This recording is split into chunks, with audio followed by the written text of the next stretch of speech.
Magandang araw sa inyo mga kaibigan. Ako po si Papa Dudut. Nag-i-invite sa inyong lahat na huwag kalimutan na mag-like, mag-share at mag-post ng inyong mga comments at syempre mag-subscribe sa aking YouTube channel. Pag-uusapan po natin ang kwento ng ating center for today na itatago po natin sa pangalang JM dito sa Papa Dudut Stories. Papa Dudut Stories. Dear Papa Dudut, magandang araw po sa inyong lahat ng tagapakinig ng programa ninyo. Mas minabuti ko pong itago ang tunay kong pangalan para maprotektahan ang mga taong involved dito sa aking story. Papa Dudut, itago niyo po ako sa pangalang JM. Tubong Pangasinan, 33 years old at kasalukuyang nasa bansang Japan para makapagtrabaho at kumita ng pera para sa pamilya at para sa pangarap ko na magkaroon ng maginhawang buhay kapag nagkaanak na kami ng aking asawa na namamasukan din bilang kapareho kong OFW.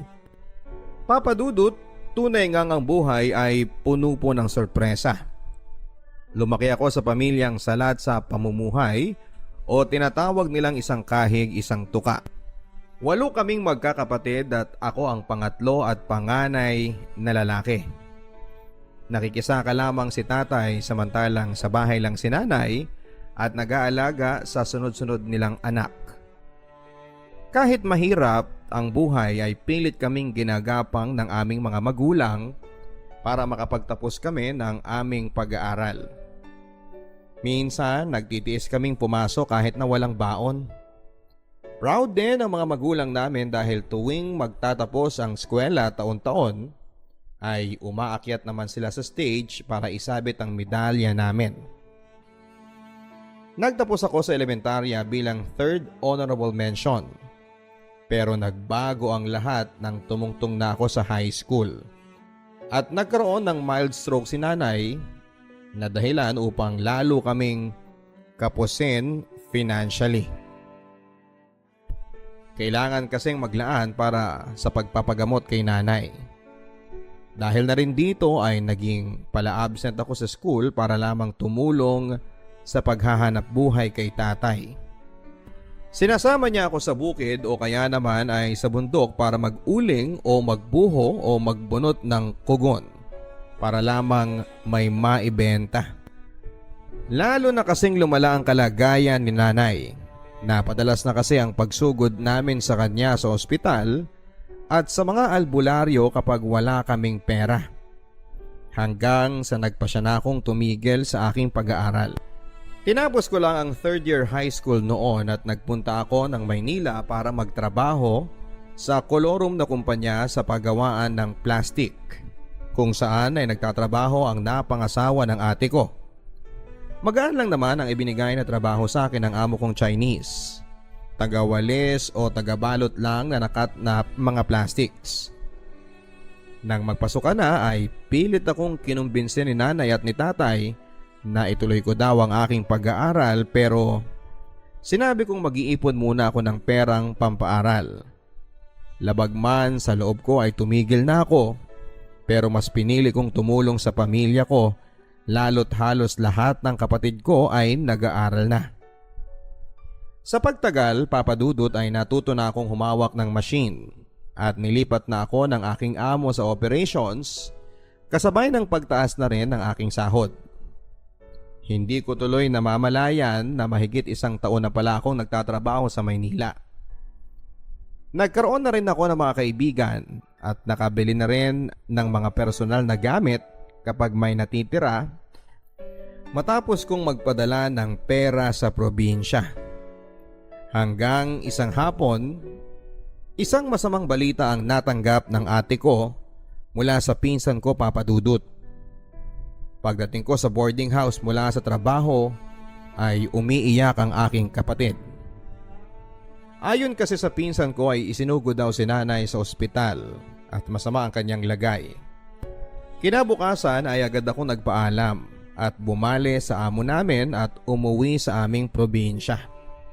Pagdating ko sa bahay ay nanghina ako habang nakatitig lang ako kay nanay. Ngiwi ang mga labi niya at hindi na rin siya makagalaw.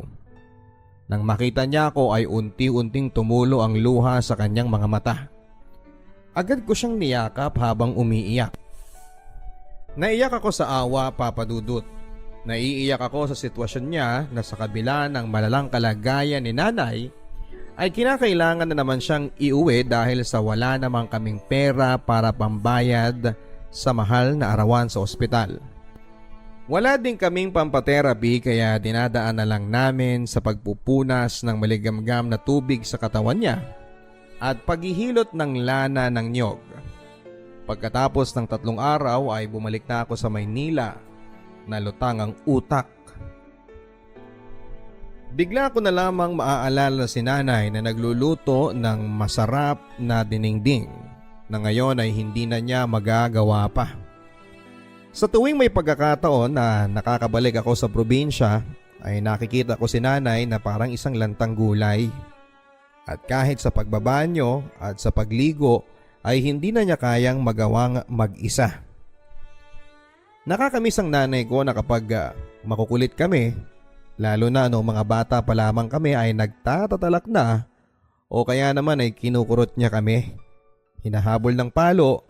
Pero kapag may sakit o may problema ay ramdam na ramdam ko ang kanyang pagmamahal at pag-aaruga. 2 buwan na ang nakalipas pero wala pa ring pagbabago sa kalagayan ni nanay. Hindi na makapaghanap buhay si tatay ng normal at pati ang maliit na lupa na kinatitirikan ng bahay namin ay naibenta na rin. Nagdesisyon si tatay na pauwiin na lamang ako para siya na lamang daw ang maghanap buhay at ako na lamang muna ang mag-alaga kay nanay. Hindi na ako tumanggi pa dahil aminado naman ako na maliit lang ang kinikita ko kumpara sa kinikita ni tatay na noon ay karpintero na. Sa pag-uwi ko ng probinsya ay nakipagtayo kami ng maliit na bahay sa lupa ng kapatid ng tatay ko dahil pinaalis na kami ng nakabili ng aming lupa. Ang naiuwi kong kaunting pera ay pinuhunan ko naman ng maliit na tindahan at bumili pa si tatay ng 2 biik mula sa natira sa pinagbentahan ng lupa para alagaan ko. Naging routine ko na ang mag-igib, magluto, maglaba at mag-asikaso sa mga kapatid ko na nag-aaral, magpaligo, magpakain at magmasahe kay nanay sa araw-araw. Masigasig din ako sa pagpapakain ng baboy at sa pagtitinda. Kung minsan ay may mga estudyante pa na nagpapagawa ng projects o kaya naman ay nagpapasummarize ng mga pocketbooks. Tuwang-tuwa ako noon dahil hilig kong magbasa talaga. Dagdagan pa ng aabutan ako ng bayad para sa pinagawa sa akin. Mabilis na lumipas sa mga araw at buwan, Papa Dudut.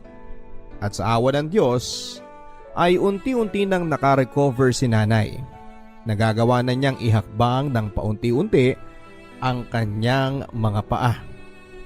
Malaking tulong ang araw-araw na paghilot at pag-alalay ko sa kanya, Papa Dudut. Mula sa kawayan na ginawang kapitan ni tatay para kay nanay na nakatali sa magkabilang haligi ng bahay namin, ay unti-unti kong nasisilayan ang mga ngiti ni nanay habang naglalakad na siya at nakapagsasalita ng muli. Hanggang sa kaya na niya ang sarili niya na walang umaalalay at nakatungkod na lamang siya. Isang araw, Papa Dudut, habang nakadungaw ako sa bintana at pinagmamasda ng mga estudyanteng dumadaan sa kalsada papasok ay lumapit sa akin si nanay. Ikaw ba anak? Wala ka na bang balak bumalik sa pag-aaral mo?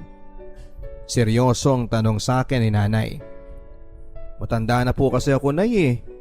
Parang nakakahiya ng mag-aral. Mas bata sa akin ang mga magiging kaklase ko. Sagot ko naman kay nanay. Pero sayang naman anak eh. Alam kong gusto mo makatapos. Total, kaya ko nang maiwan sa bahay at bantayan ang mga kapatid mo.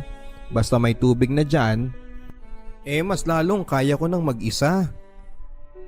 Pag-iisipan ko po, maikling sagot ko kay nanay. Kinagabihan ay si tatay din ang kumausap sa akin, Papa Dudut, at makikiusap daw siya sa malayong kamag-anak namin na guro sa kabilang bayan para wala nang makakilala sa akin doon. Para hindi naman daw ako mahiya na bumalik sa pag-aaral. 2 linggo na nang nagumpisa ang pasukan nang pumasok ako. Sa una ay nahirapan ako mag-adjust, pero nang nagtagal ay nakasanayan ko nang makipagkaibigan sa mga mas bata sa akin. Pinagbuti ko ang aking pag-aaral at pansin ang aking guro at mga kaskwela na may pambihira din akong talino. Kaya naman mas nakasundo ko pa sila. Kalagitnaan na ng pasukan nang may kakaibang naramdaman na naman si nanay. Dinala namin siya sa ospital at nalaman naming buntis siya at 4 na buwan na. Pinaalalahanan si nanay na risky ang pagbubuntis niya. Naging mahirap ang bawat araw sa amin habang nagbubuntis si nanay. Kailangan naming tapusin ang mga gawaing bahay bago pumasok at ganon din sa pag-uwi sa hapon bago kami makagawa ng mga takdang aralin. Papa Dudut, dumating ang puntong gusto ko nang tumigil sa aking pag-aaral.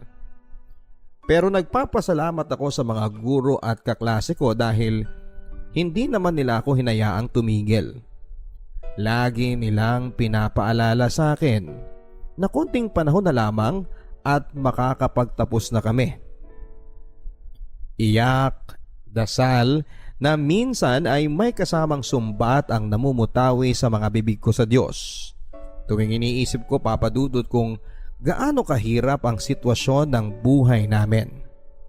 Ang hirap isipin na anumang oras ay maaaring mawala ang aking ina o ang kapatid ko sa kanyang sinapupunan. Sa pang-8 buwan na pagbubuntis ni nanay ay muli na namang naparalyze ang kaliwa niyang katawan. Naging malulungkuting muli si nanay at ramdam ko ang hirap niyang dinadala. Pero parati niyang sinasabi sa amin na huwag susuko para sa aming pag-aaral para guminhawa din ang aming buhay kapag nakapagtapos na kami. Papa Dudut, dumating na ang pinakamatinding dagok sa buhay namin.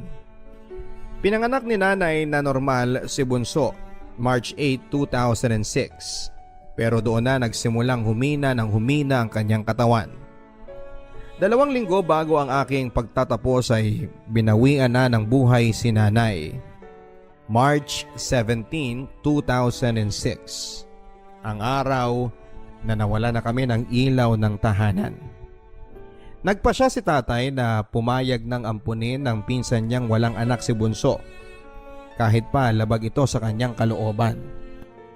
Alam kasi ni tatay na madadamay lang ang bata sa hirap, lalo na at wala nang mag-aaruga na ina sa kanya, Papa Dudut. Naging malungkot ang aking pagtatapos. May luha ng kaligayahan at kalungkutan na unti-unting pumatak sa aking mga mata nang tanggapin ko ang parangal bilang second honorable mention sa aming batch.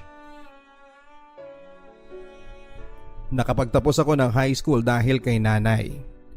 Umuwi ako ng probinsya para alagaan siya. Kaya ako nakabalik muli sa pag-aaral ko. Pero parang nawala na ng saysay ang lahat dahil nga sa wala na siya. Papa Dudut, hindi na ako nakapag-aral pa ng kolehiyo dahil wala na raw pampaaral sa akin si tatay. Wala pang libre noon sa kolehiyo. Kaya naman kung saan ako namasukan. Nagtanim ng pakwan o kaya naman ay nakigapas sa mga palayan. 2008 nang magkatampuhan kami ni tatay dahil sa pag-aasawa niyang muli. Hindi ko matanggap dahil ang kapatid ko na sunod sa bunso ay maliit pa lamang at mas lalong lalabo na ang pag-asa kong makapag-aral kapag nag-asawa siyang muli. Dahil dito, Papa Dudut, ay umalis ako ng probinsya para makipagsapalaran sa Zambales. Nagtrabaho ako bilang fitter welder sa isang paggawaan ng barko. Isang pagkakamali ang aking nagawa habang nasa Zambales ako, Papa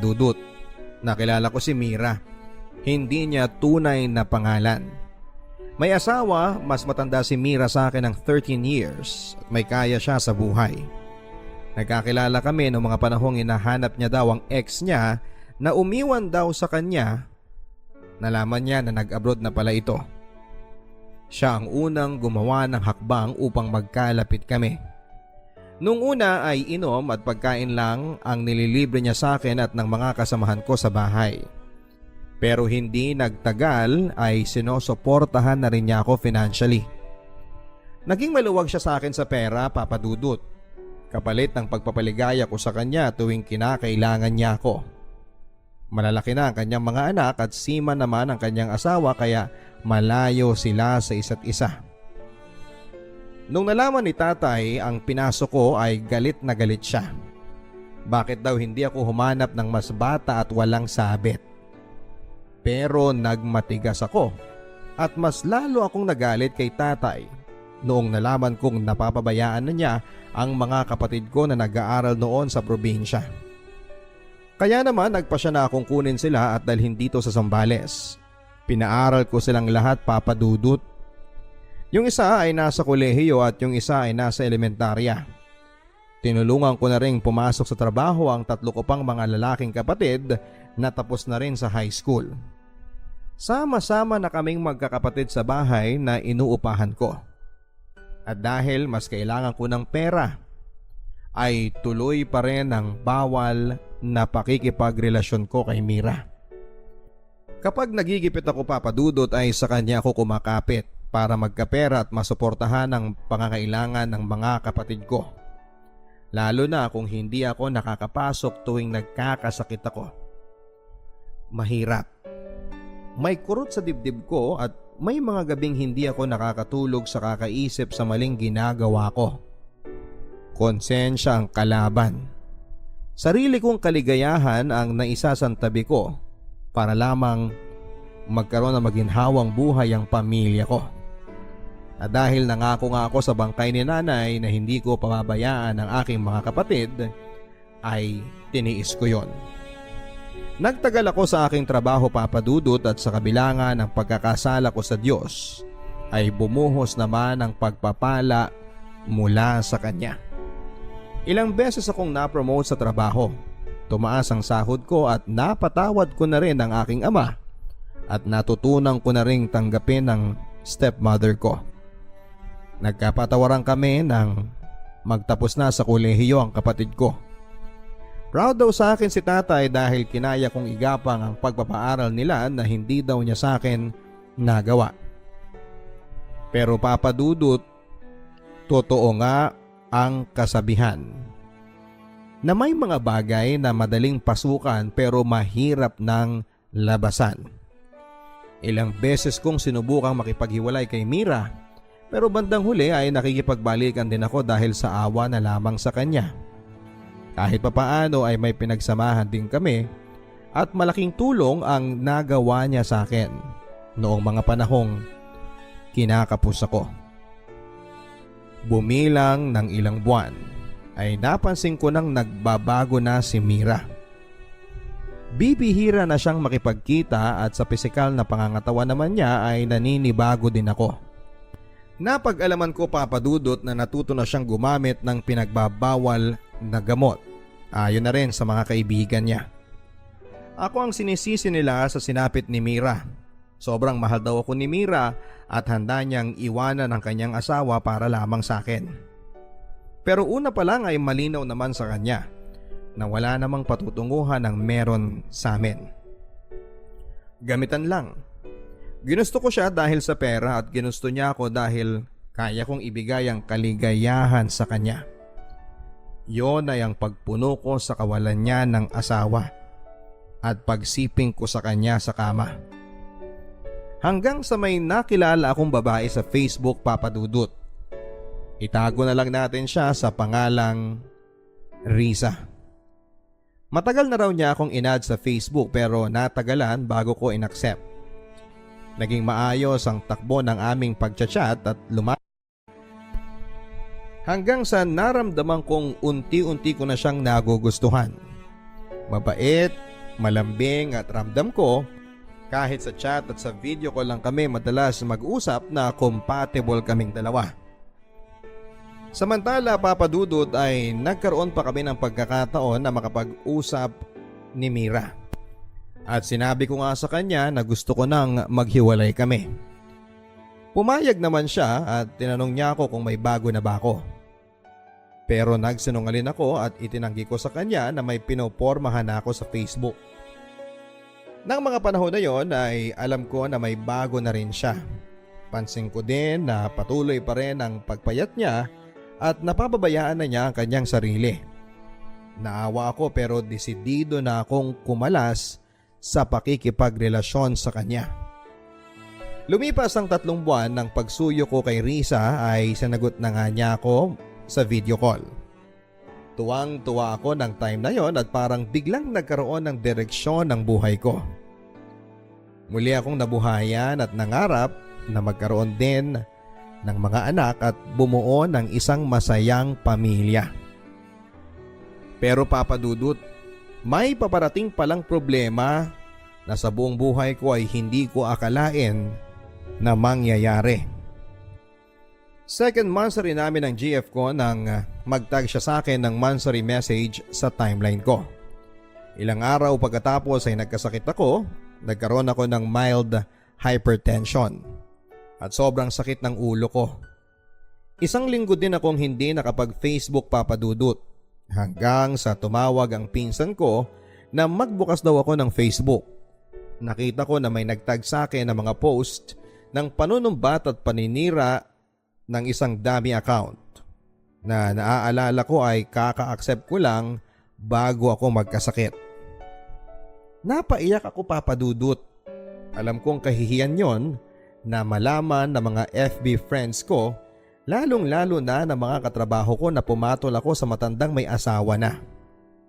Sinubukan kong tawagan si Mira para magpatulong na hanapin kung sino nga ang naninira sa akin. Pero hindi ko siya makontak.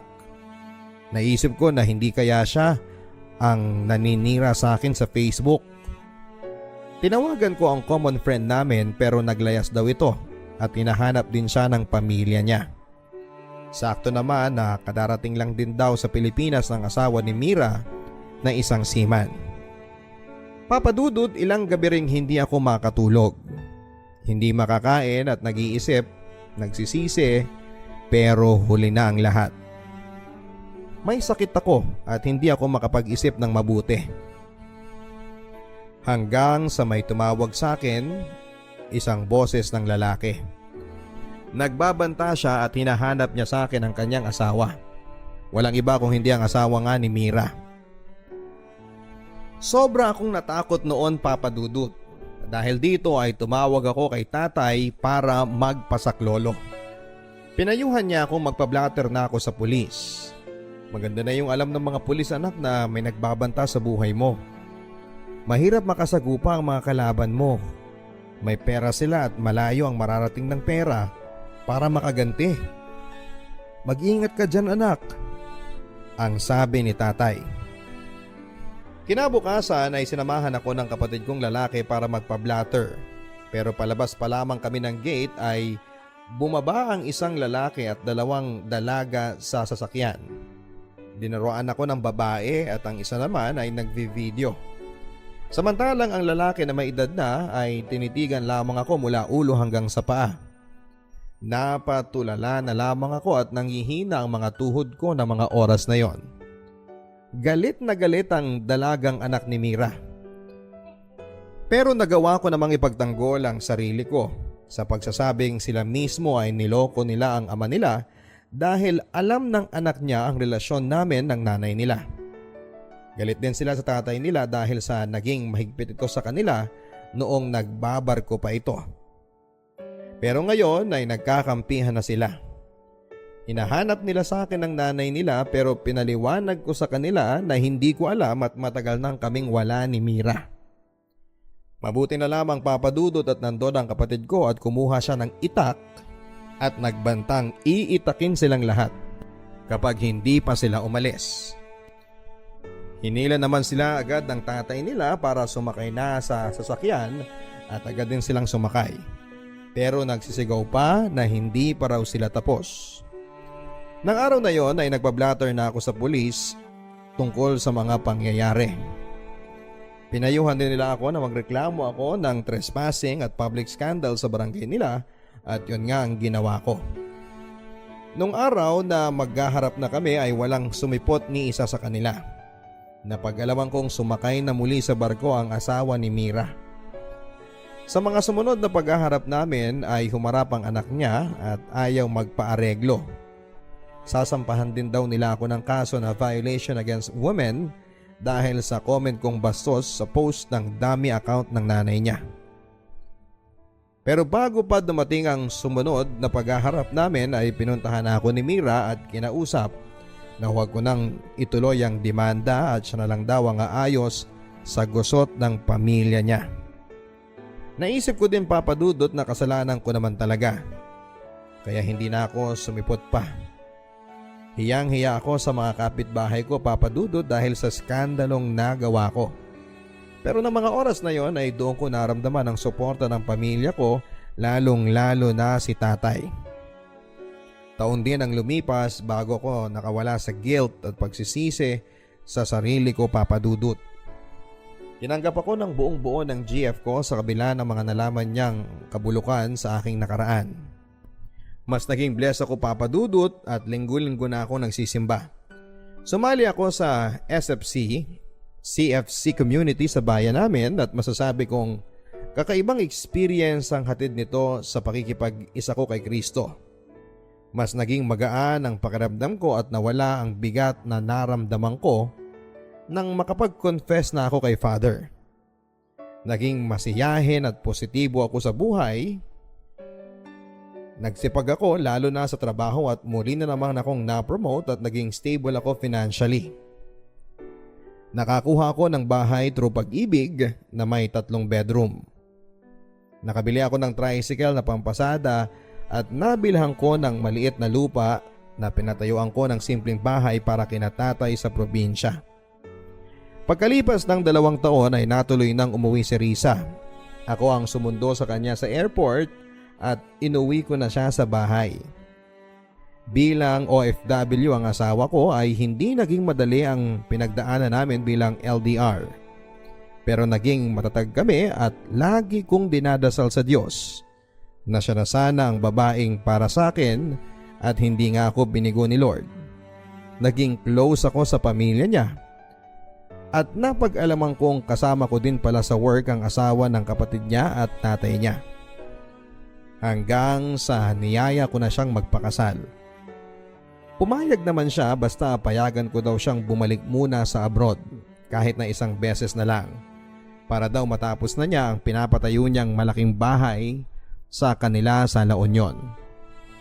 January 12, 2019 nang kinasal na nga kami papadudot.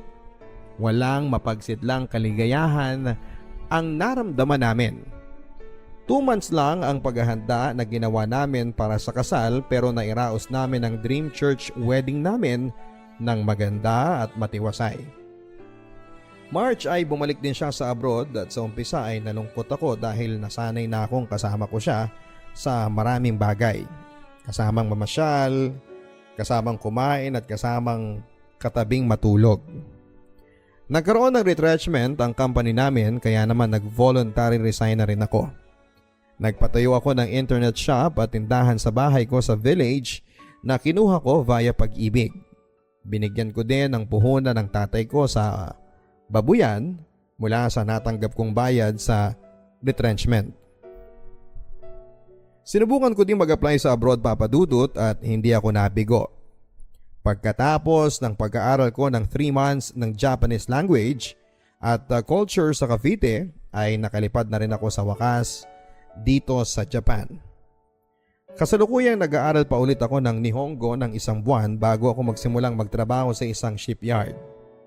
Maayos na ang takbo ng buhay ko papadudot at masaya kami ng asawa ko kahit magkalayo kami at maligaya din akong nakikita ang pamilya ko na nakakakain ng 3 beses sa isang araw. Ang ate kong panganay ang nagpapatakbo ngayon ng shop ko at nakatira sa bahay.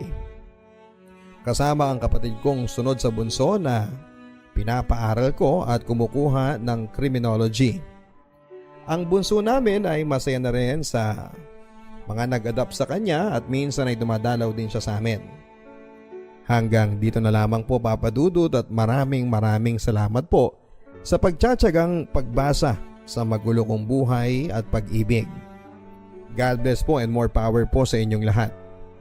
Inaasahan ko po ang pagbibigay ninyo ng magagandang advice and komento sa aking kwento na aking pong babasahin sa YouTube account.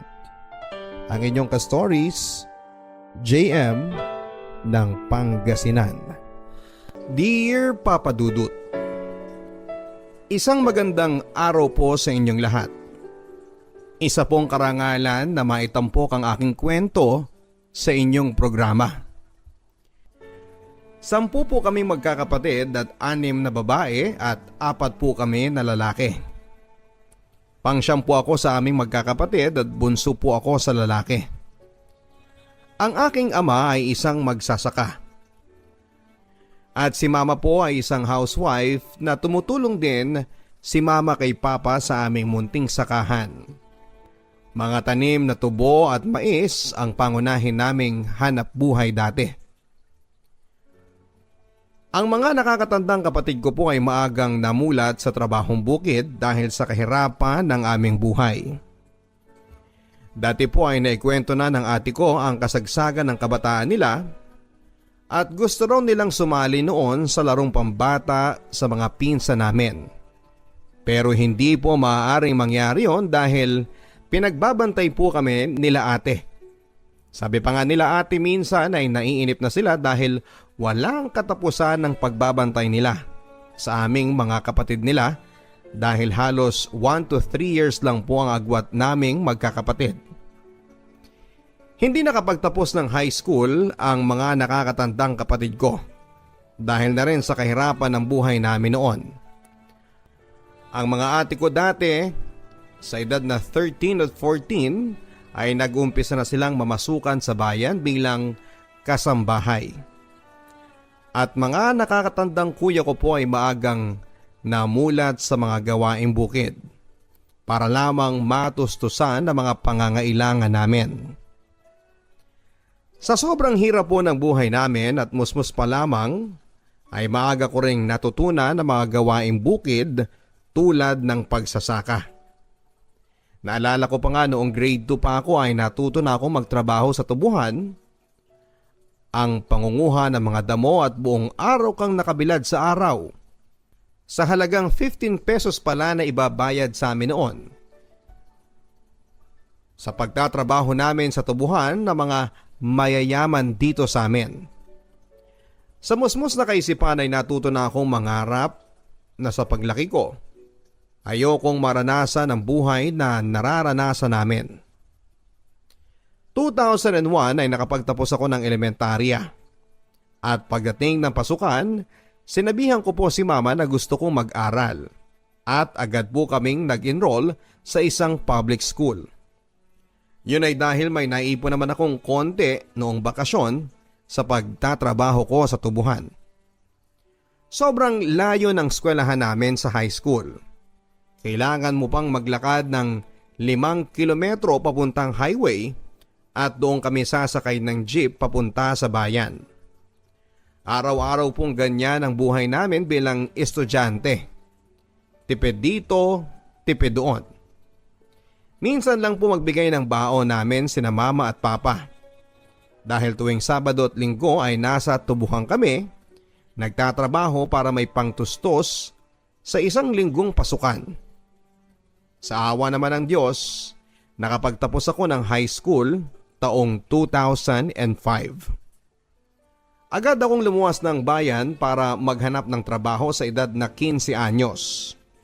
Dahil ako'y underage pa lamang at hindi pa pwedeng mag-apply sa mga mall o department store, ay pinipeke namin ang aming mga dokumento. 2 kami ng kasamahan ko na nag-apply din ng trabaho. Alam kong mali ang ginawa namin pero kailangang makahanap ako ng trabaho kaagad para may pangtulong kina mama at kay papa. Dahil ang mga nakakatanda kong kapatid ay may kanya-kanya na ring pamilya. Ang panglima at pang-anim ko pong kapatid ay nag-ibang bayan din para mamasukan bilang working student sa kolehiyo. At nang ako naman ang nagpunta sa bayan para maghanap ng trabaho. Sa awa ng Diyos ay natanggap ako bilang sales boy sa isang grocery store na pagmamay-ari ng mga Chinese. Masayang masaya sina mama at papa sa binalita ko na may trabaho na ako sa bayan. At dahil mag-uumpisa na ako sa aking trabaho kinabukasan at doon ako mag-stay in sa aking trabaho dahil sobrang layo ang bahay namin papunta sa bayan. Maaga akong nagising papadudot dahil alas 5 ang pasok ko noon at matapos ng 9 p.m. sobrang pagod talaga papadudot. Dahil ang akala ko sa aking trabaho ay mag-a-assist lang ng customers at inventory ng mga stocks. Pero ginawa akong tagabuhat ng sako-sakong bigas sa tuwing may delivery na truck-truck na bigas. At kahit pa sobrang patpating ko noon ay napapalaban ako. Pero iniisip ko na kapag umalis ako dito ay balik buhay tubuhan na naman ako. Hanggang umabot ako ng 1 buwan sa aking trabaho. Pero dahil bumigay na rin ng patpating kong katawan sa kakabuhat ng sako-sakong bigas, makalipas ng ilang linggo ay lumuwas na naman ako ng bayan para maghanap muli ng trabaho. At sa awa ng Diyos ay natanggap ako bilang isang janitor sa opisina ng superintendent ng DepEd Davao del Sur. At tumagal lang po ng halos 2 buwan dahil nag-end din po ang kontrata ng aming agency. Lumipas ang ilang taon ay nagsipag-asawa na rin ang aking mga kapatid. At 2 na lang kami ng bunso kong kapatid na babae ang kasama nina mama at papa sa probinsya. Ganon pa rin ang aming hanap buhay, tubuhan at mais. Isang araw ay nakatanggap ako ng tawag mula sa aking ate. Yung ate ko na nakapag-asawa ng taga Davao City. Dahil kami ay nasa probinsya sa Davao del Sur na ninirahan, mahigit 2 o 3 oras ang biyahe papunta sa Davao City mula sa aming probinsya. Sinabihan ako ng ate ko na naghahanap daw ng hardinero ang boss nila na nagmamay-ari ng isang malaking kumpanya ng gasolina dito sa Pilipinas. Agad akong umuo kay ate at sinabihan ko kaagad sina mama at papa na kukunin ako ni Kuya Richard, asawa ng aking ate, na maging hardinero ng isang Chinese businessman sa Davao. Walang nagawa sina mama at papa kundi ang umuo na lamang. Kampante naman daw sila dahil kasama ko si Kuya Richard sa trabaho. Si Kuya Richard ay isang family cook at ako naman ay isang hardinero. Taga-maintain ng mga halaman at sobrang lawak ng kanilang bahay. Unang kita mo pa lamang ay mapapamangha ka na talaga sa sobrang lawak at ganda. Makalipas ang ilang taon ay tinuruan din ako ni Kuya Richard kung paano magluto ng pagkain ng mga Chinese. Paano i-set up ang kanilang hapagkainan. At dahan-dahan ko ring natutunan yon. Makalipas ang ilang buwan ay sinabihan ako ng boss namin na mag-focus na lamang daw ako sa kitchen. At mag-hire na lamang daw sila ng bagong hardinero. Para maging assistant na lang ako ng aking kuya. Hindi man ako nakapagkolehiyo papadudot. Pero proud ako sa aking sarili dahil nakapaglingkod ako sa mga mayamang tao na sobrang bait. Taong 2014 papadudot nang sinubo kami ng panahon. Na-stroke po si mama dahil sa high blood at paralisadong kalahating katawan ni mama. Nagpaalam kaagad ako sa boss namin na kung pwede ba akong makauwi ng probinsya.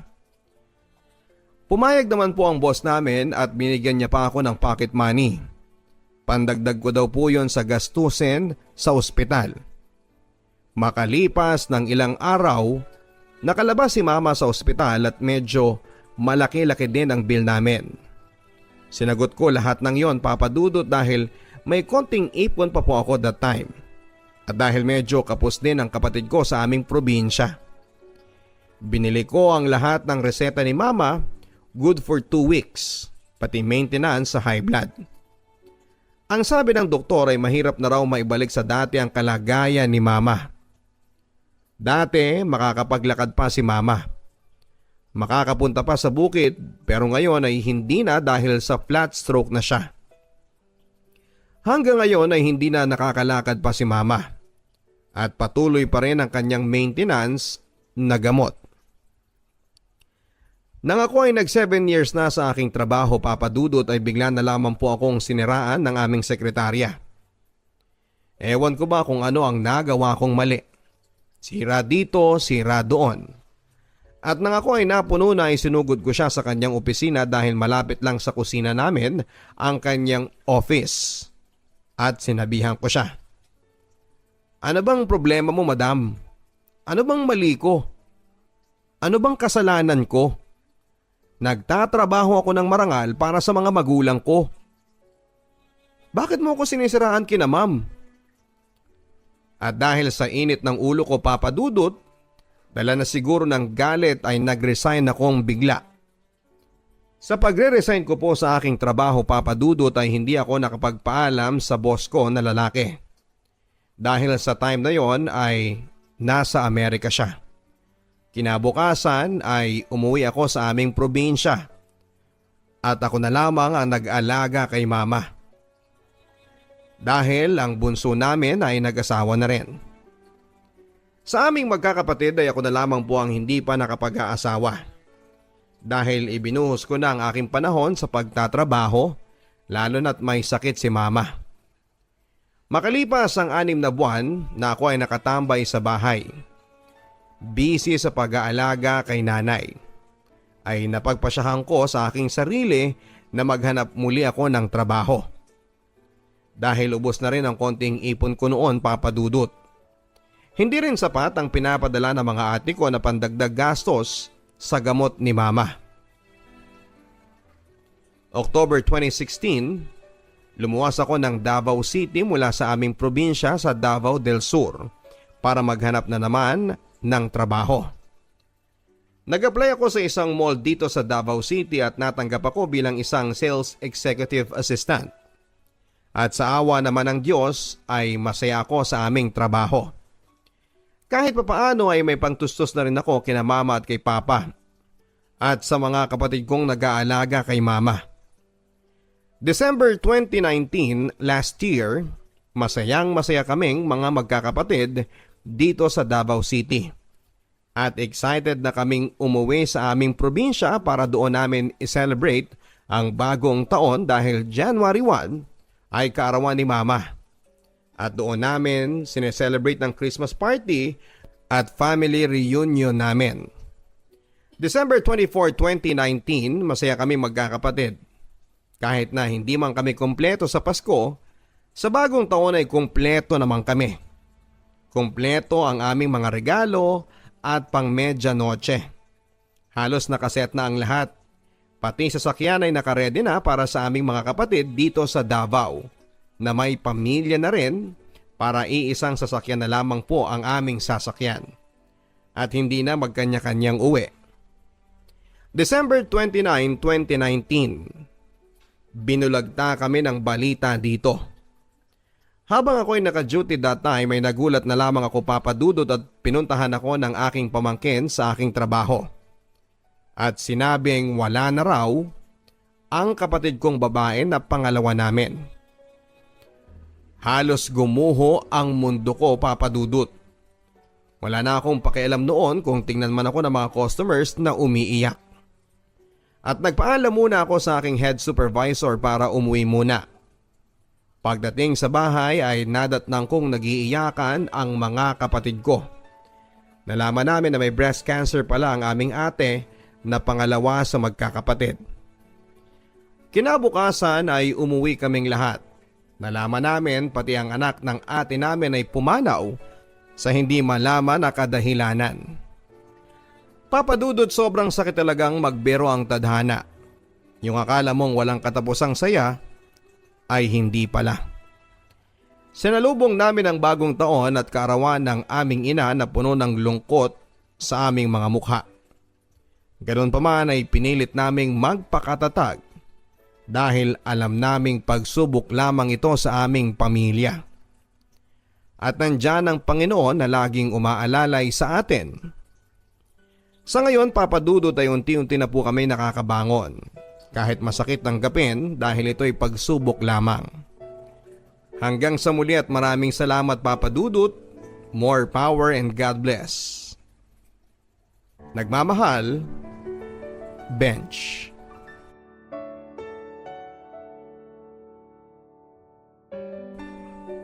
Dear Papa Dudut, isang magandang araw po sa lahat ng mga nakikinig sa programang matagal ko nang pinakikinggan.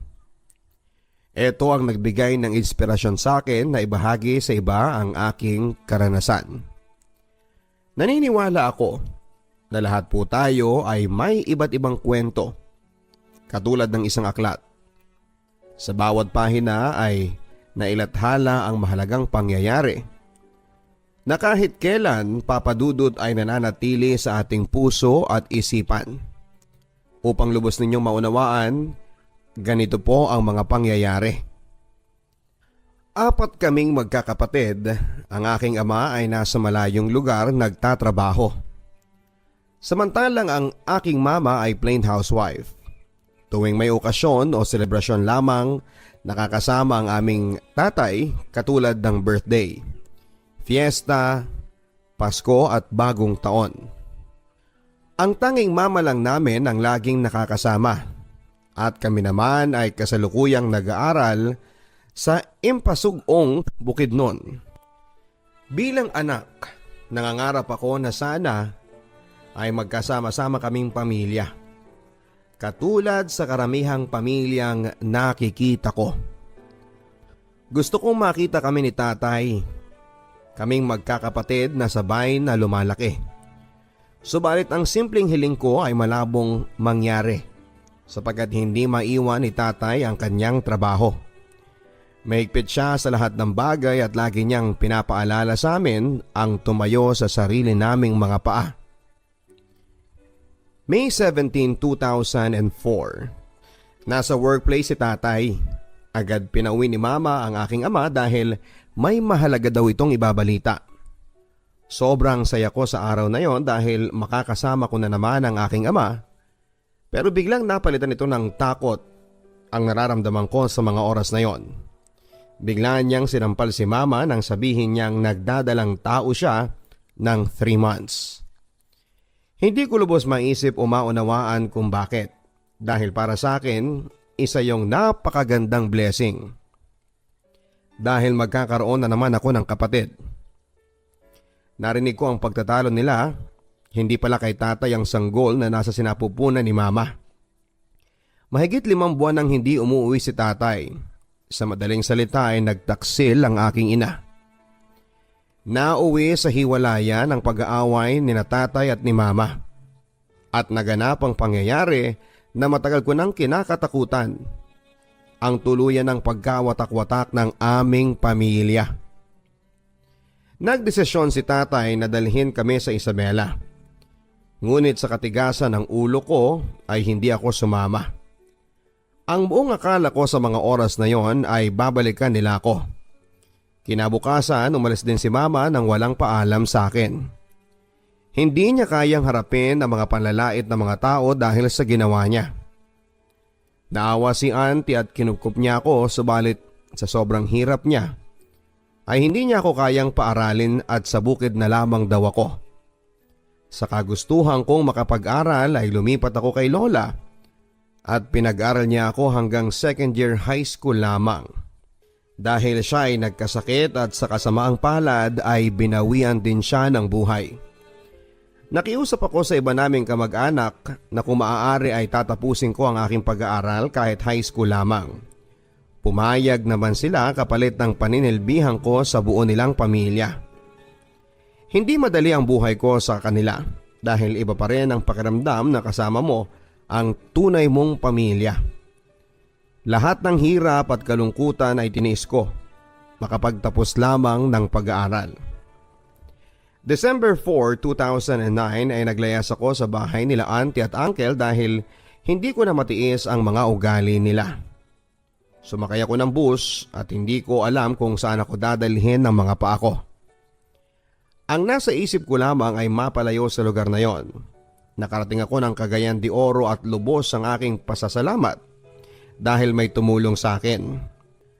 Nahanapan niya kagad ako ng trabaho, Papa Dudut.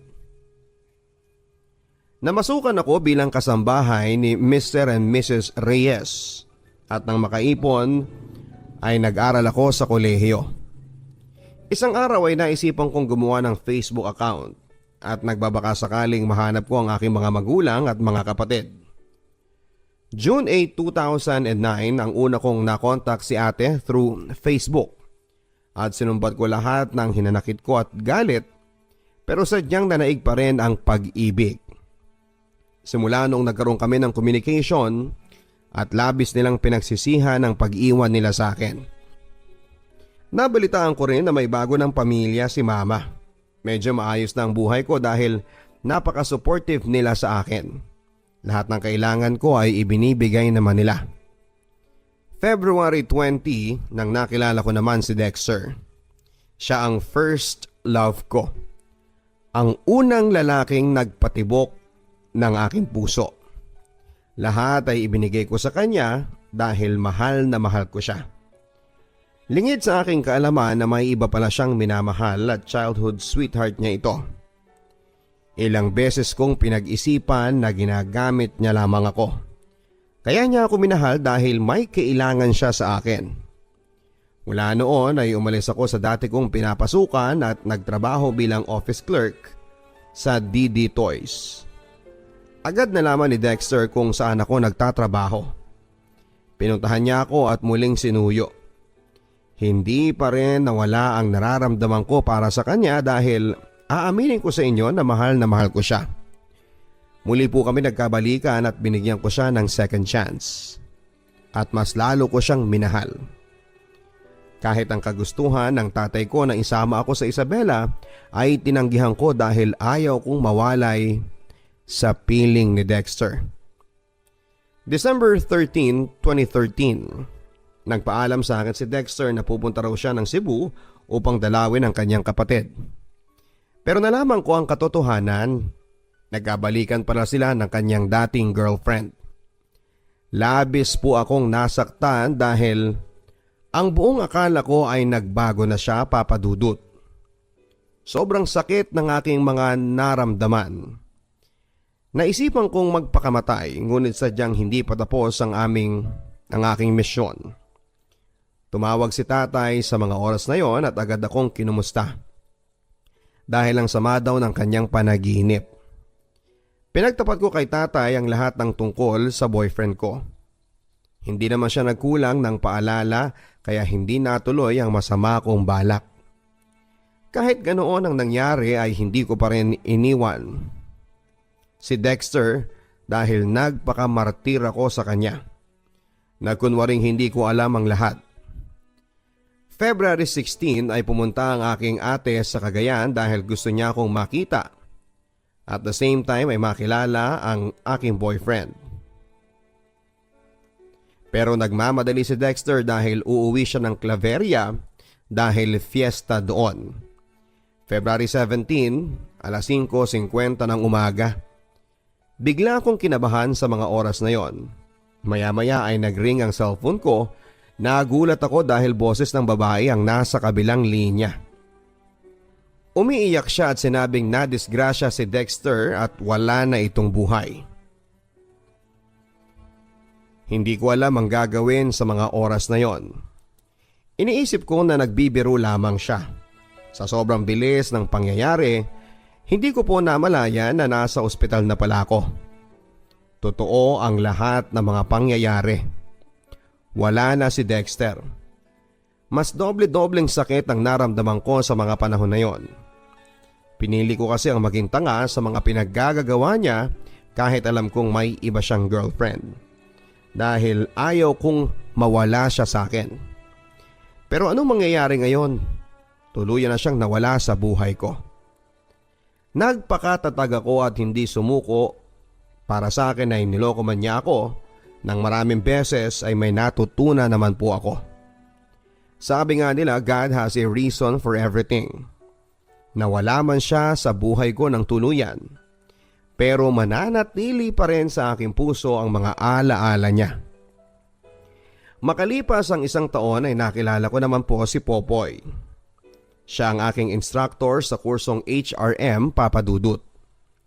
Mabait siya at tanggap niya ang buo kong pagkatao.